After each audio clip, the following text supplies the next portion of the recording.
Okay, good evening, and welcome to the Orange Water and Sewer Authority Board of Directors meeting this Thursday, June 8th, 2023. At the outset, I want to apologize in advance if I'm sneezing and coughing and all that. The orange air quality alert seems to have gotten to me, so I apologize ahead of time. For announcements, does any board member know of a conflict of interest or potential conflict of interest with respect to any items on the agenda tonight? Nope. Okay. On May 24th, the Chapel Hill Town Council appointed Kyle Onda to the OWASA board. We look forward to welcoming him at the July 13th board meeting. Orange County plans to make an appointment on June 20th for the person to take Ray's seat. OWASA's annual update for the Carborough Town Council, which was supposed to take place June 6th, has been postponed until Tuesday, June 20th.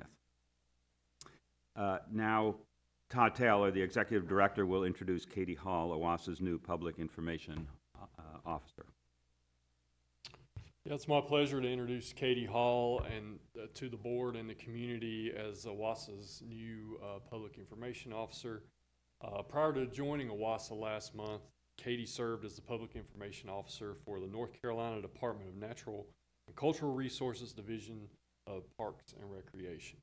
And before that, she actually worked in communications at UNC's Water Institute and the Institute for the Environment. She brings with her many years in leading high-profile campaigns, emergency communications, multimedia projects, as well as a master's degree in environmental management. We're thrilled to have a person with Katie's knowledge, skills, and abilities heading up our communication efforts here at OWASA. And just a fun fact about Katie, she actually grew up in Chapel Hill. It's kind of a homecoming for her. Please join me in welcoming Katie to the team. And Katie, would you like to come up and say a few words?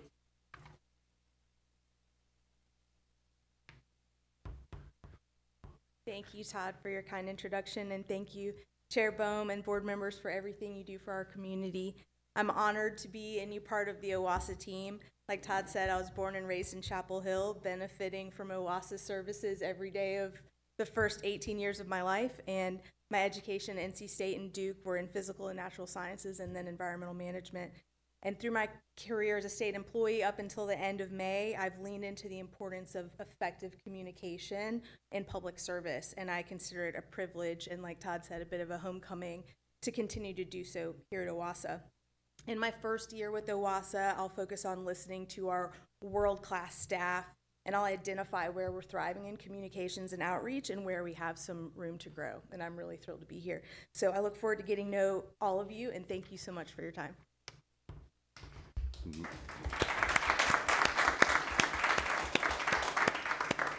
Great, thank you, Katie. We look forward to working with you. Are there any other announcements by board members? No. Okay. So we'll move on to petitions and requests. No public petitions or requests were received. Are there any petitions and requests from the board? Nope. Any petitions and requests from staff? No, thank you. Okay. Now we'll move on to the consent agenda, where we have 5 items. The proposed siting of the Orange County Waste and Recycling Center on OWASA land, the resolution to amend Article 10 of OWASA's bylaws regarding advisory committees, a resolution adjusting the executive director's compensation, the minutes from the May 11th, 2023 public hearings and the meeting of the Board of Directors, and the minutes of the May 11th, 2023 closed session of the Board of Directors for the purpose of discussing a personnel matter. No public comments were received on the consent agenda. Are there any questions, comments, or would a board member like to pull an item from the consent agenda? I do. Oh, go ahead, Pedro. Item number 2 is the resolution to amend Article 10 of OWASA bylaws regarding advisory committees. I'd like to pull it off because I think this article makes us stronger. So. Okay, fine. We'll pull that off. We'll talk about it after we finish with the consent agenda. Jody? I'd like to pull item number 1. I think that's the one it is. Yeah. Oh, yeah.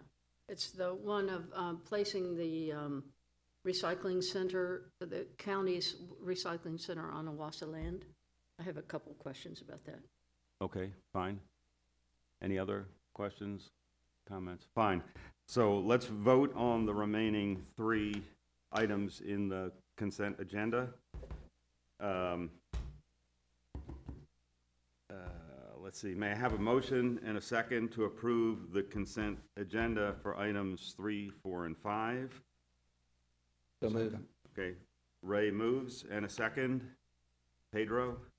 All those in favor, please say aye. Aye. Aye. Aye. Those opposed, please say nay. Okay, so the motion passes unanimously. Let's move on to the,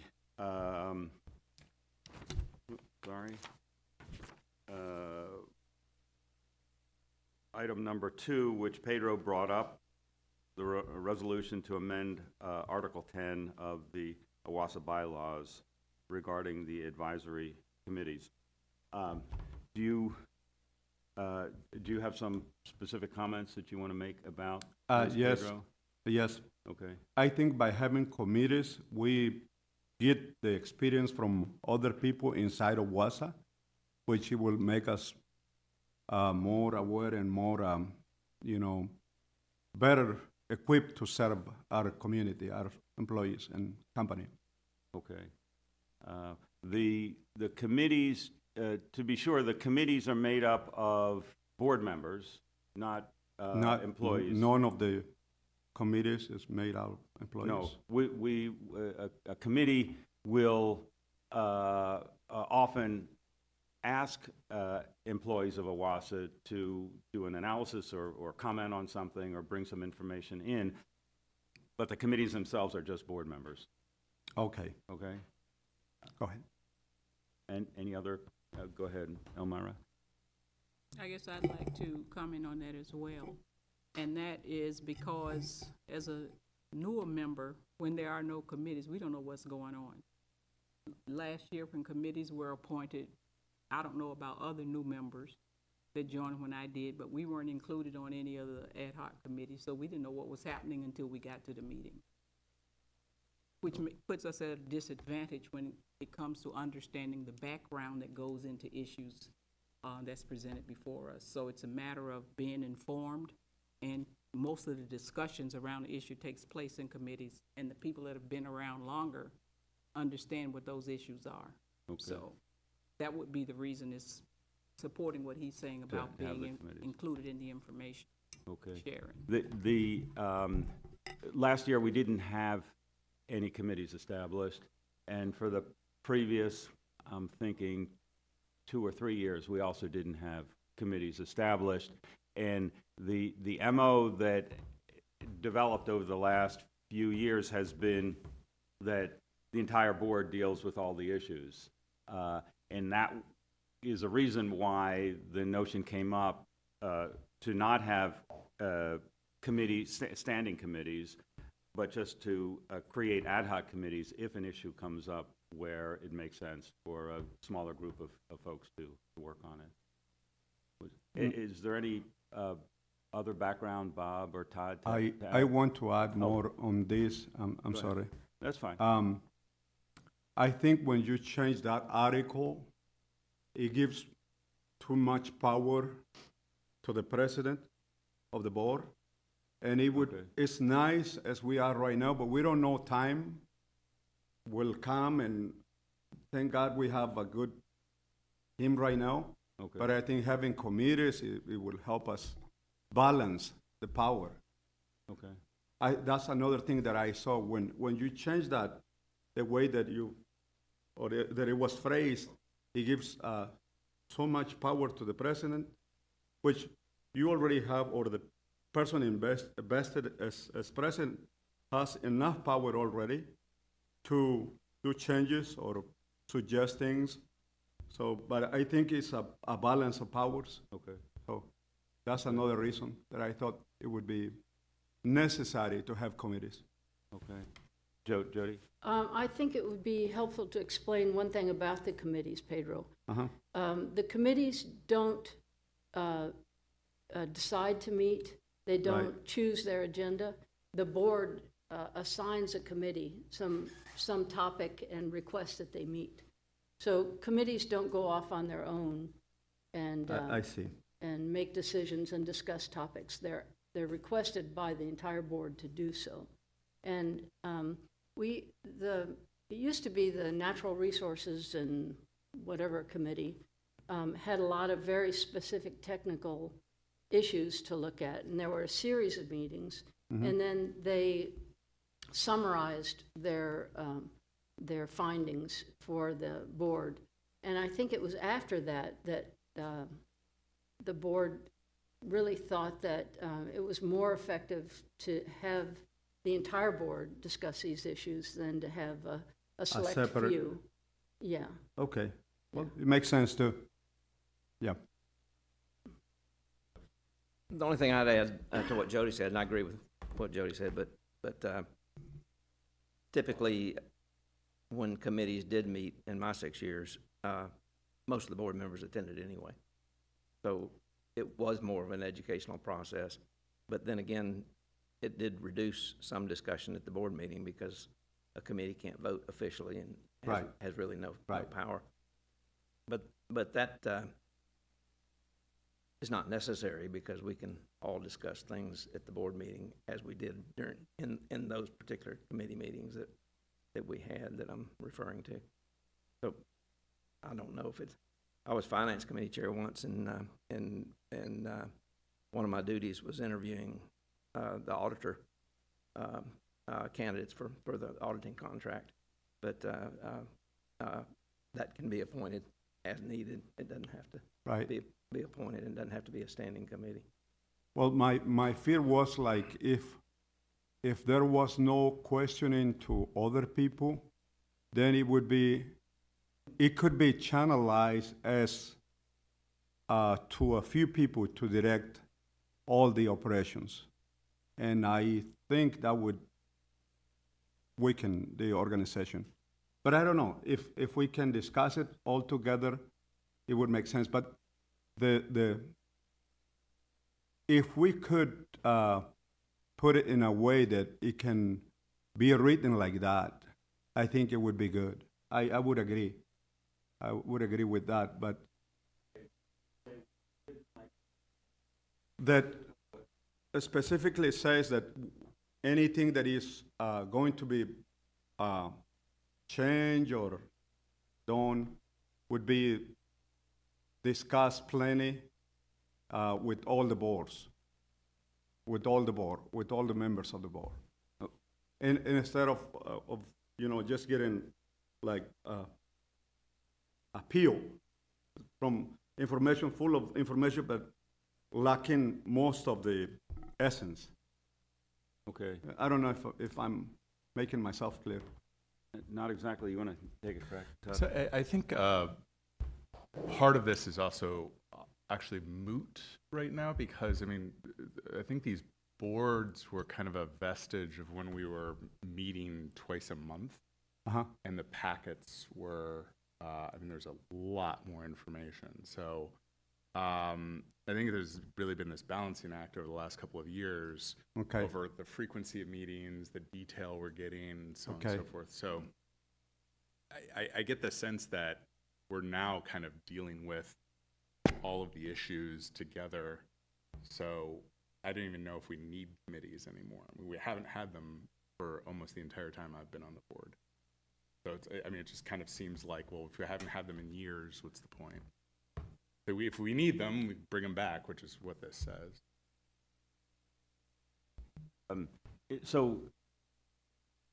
To be clear, the committees have no decision-making power. That's see. vested entirely in Yes. the board. Yes. The chair can create an ad hoc committee. Can any board member force the chair to create a committee if they so wish? Only if that board member is able to get 4 other votes to do that. Okay, The way that gets done is by board action. Okay, The board only takes action when there's a majority of board members that okay, support a certain action. So if there were an effort or a desire on the part of a board member to create a committee for some particular purpose, then that board member would discuss it with the rest of the board. And either the rest of the board or a majority of the board would be convinced of that argument or not. That would be a board decision, which I think I hear Pedro saying that's what he really wants to have happen, wants Sure. okay. to say when that happens. I would Okay. also, because I've been here for a long time when there were committees, and I should say that I've observed that established committees attempt leadership of those committees, set their own agendas. That's the reason that our bylaws were changed to say that the committees don't do anything unless the board directs them to do something. Mm-hmm. Because not only does that temptation create the potential for diversion from what the majority of the board wants to do, but it also creates a sense of empowerment on the part of the leadership of the committee that really ought not exist. Mm-hmm. And it doesn't matter until it does exist. And then it's almost impossible to deal with in a diplomatic way. Mm-hmm. There have been occasions that I can recall within the last 25 years when thought had to be given as to whether or not a committee chair should be removed, because the committee chair on a couple of occasions, again, over a long period of time, nobody any of you know today would sort of go off on what we would call a frolic and claim special interest or special expertise in an area, and therefore the authority to go and look into it. Committees at OWASA don't serve the way congressional committees. Congressional committees choose their agenda. They have an oversight responsibility that gives them entrance to any issue they want to talk about. That's not what OWASA does.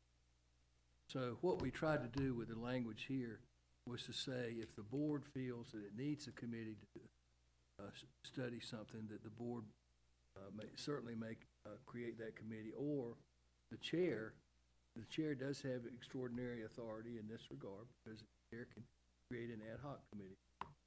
Of course, the board also has the authority to override the chair by majority vote. Right. That's never happened since, which has been from the beginning. So I guess it never happened is accurate. So, So I hope that's a Okay. sufficient explanation as to why. It does. we okay, did But, what we did. Does it make sense to you? okay. And I think the third point you had made or alluded to was, will the committees report back accurately to the rest of the board? If a committee is stood up, is there an obligation that committees report back to the board what they've had discussion on? I assume that there is that Well, obligation. Since the committee can't take action, if a committee had discussion and came to a conclusion, I won't say made a decision, because they don't get to make Right. decisions Yeah. for OWASA. But if they decide how they want to proceed, the only way they can proceed is through the board. So they have to So they report have to back? Have to submit it. Okay. There's So- nothing written that says you gotta Okay. come tell us what you did. Okay. But So- I can't imagine an occasion when that would not happen. The committee wanted to proceed.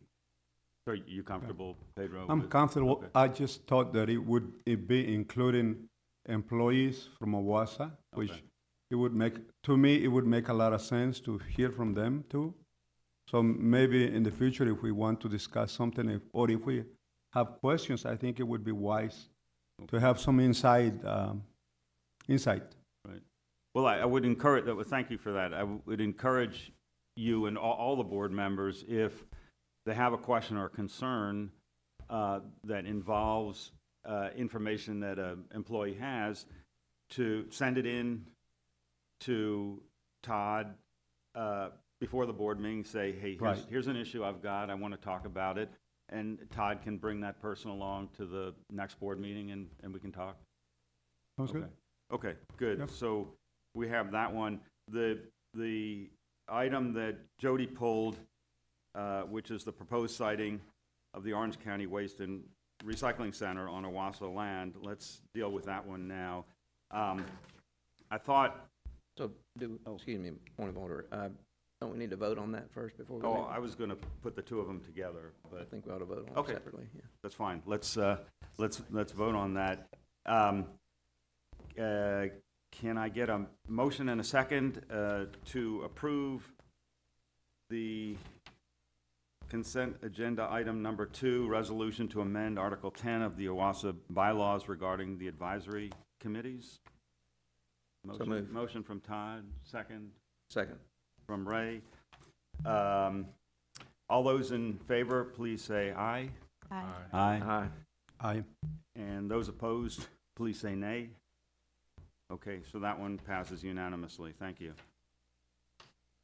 I thought with regard to the Waste and Recycling Center that perhaps Ruth can make a real quick intro to that. And then Jody can describe a couple of questions that she has. And I understand also that there's someone from Orange County Recycling here tonight? Okay, and great. Your name is? Robert. Okay, thank you, Robert. And okay, great. So we have Robert and Ian, and they can, of course, pitch in to help answer some questions. Okay, Ruth. Yeah, so a while ago, the county approached us and said they're closing 2 solid waste and recycling centers, one on Bradshaw Quarry Road and one on Ferguson Road. And the Board of County Commissioners had directed staff to try to find one kind of between those 2 centers. And OWASA owns a nice piece of property there at the corner of Highway 54 and Orange Grove Road that they thought would work well for their proposed site. So they approached us to see would we be interested in providing that land to them either through sale or lease. Staff at both levels recommends a sale if we can make that work out. So we brought kind of that proposal back to you all a while ago, and we said we recommend following developing some general conditions that the county would have to meet that would make sure that we're protecting the biosolids program, which is what that land was purchased for, and that we're protecting the environment as well as public health and watching out kind of for our neighbors in the area as well. So staff, after that meeting, staff drafted those general conditions, and then the county kind of did a preliminary site layout to make sure that they could meet those on that particular parcel of land. So that's what's in your package this evening, and we're asking for, were those the right conditions that staff drafted? And then are you okay with us working with the county then to go and do the engagement with stakeholders, and we'll be working with them on a community engagement plan. Great, thanks for that summary. Jody? Yeah, thank you. I thought the conditions were certainly adequate, if not good conditions, most of them. But I had 2 questions. The labels on the map that were provided seem to cover up some things, so I requested that you provide us with a map without the labels. Mm-hmm. And so I can see more that there appear to be perhaps She's coming. residences Thank you so much. nearby. And so I'm pleased to hear that this is a preliminary sighting. Just out of courtesy to the dwellings, which if they are dwellings nearby, you might consider moving it west a little bit. If north is up on this map, then a little bit west of a residence that's there. Just something to consider, I hope, that you would consider it. And the other thing I was struck by the fact that there was no mention of the future land use of the 2 existing sites, recycling sites. And I would love to know, since they're in critical watersheds, what the plan is for future land use at those two sites. Want me to address, I'll address the first one and Okay. then have Robert do the second. So, so one of our conditions was that they cite the facility is 100 feet from any property line that has a residence on it. And you are correct that those two are residential structures there, but they do have all their facility is 100 feet from that property line. So I guess the question is, do you agree with that condition, or would you like that condition extended? They did do what staff asked them to do on that Yeah. particular. What OWASA staff asked them to do? What OWASA staff Okay. asked them to do and the way we worded that condition. Okay. Well, I have a question. At present, it looks like you have two cleared areas, and is that where biosolids are Correct. being spread? Are there plans for the other forested area? Well, if we needed additional biosolids land, that we would continue clearing land in order to meet those biosolids requirements. Well, then I would like to, for the board to consider requesting a 200-foot buffer. And that would From probably property require line. the county to need, I'm guessing, and Robert or Ian might be able to speak to this a little bit more, but they might need, if they're shifting everything over, that might require a little bit larger land purchase from us. Oh, they're purchasing it, not leasing, or we're just Well, allowing that'll them to actually use it? eventually be up to you all. Staff would recommend that they do a purchase. Okay.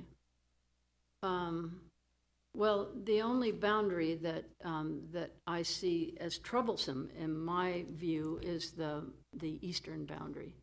That 100-foot one. Yeah, so that From would the actually resident. reduce the amount they purchase Yeah.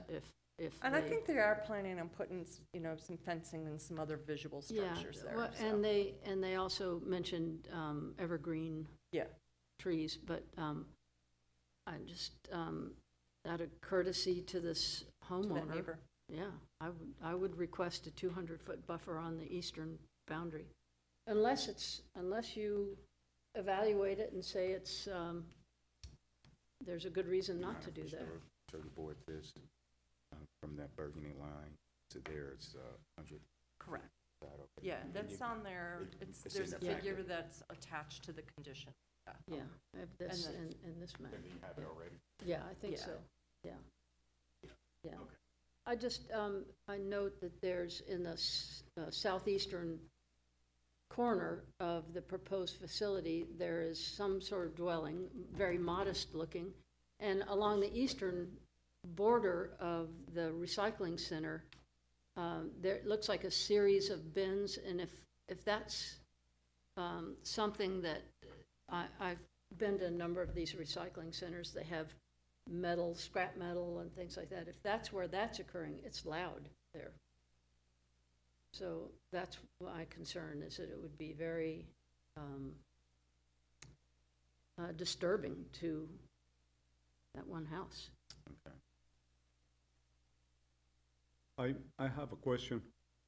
What could a wall protect the house from the sound? Like, could a wall do any good to prevent the noise to Well, go through? it probably would. It might also block the The sun view. and, well, you wouldn't mind blocking a view from a recycling center, but you would mind blocking sun, depending on how tall it is. And I mean, what I read was that they're going to have a evergreen border. Yeah, yeah. Just a question. So there's so the blue line on this map is what you're expecting to subdivide, I'm guessing, into this parcel to be sold off? Right, yeah, that's the limits. So I mean, there's 100 feet of trees, essentially, that would be like a forested area. So it's 100-foot thick forested buffer between them. I don't think like a wall, you basically have a wall of trees already. So, Well, if I may, yeah. In the design, they mentioned evergreen, so if those are deciduous, those trees are coming down. They're gonna put evergreens up.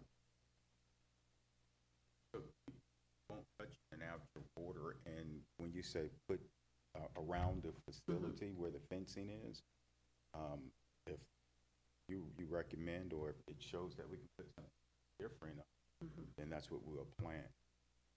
Keep the natural look area. I'm not really sure I understood that distinction. So if, for example, if these are oak trees and evergreens that's mixed in, once the construction is completed and we do our landscaping, because that's gonna be a part of plan anyways, to do our landscaping to return somewhat natural look.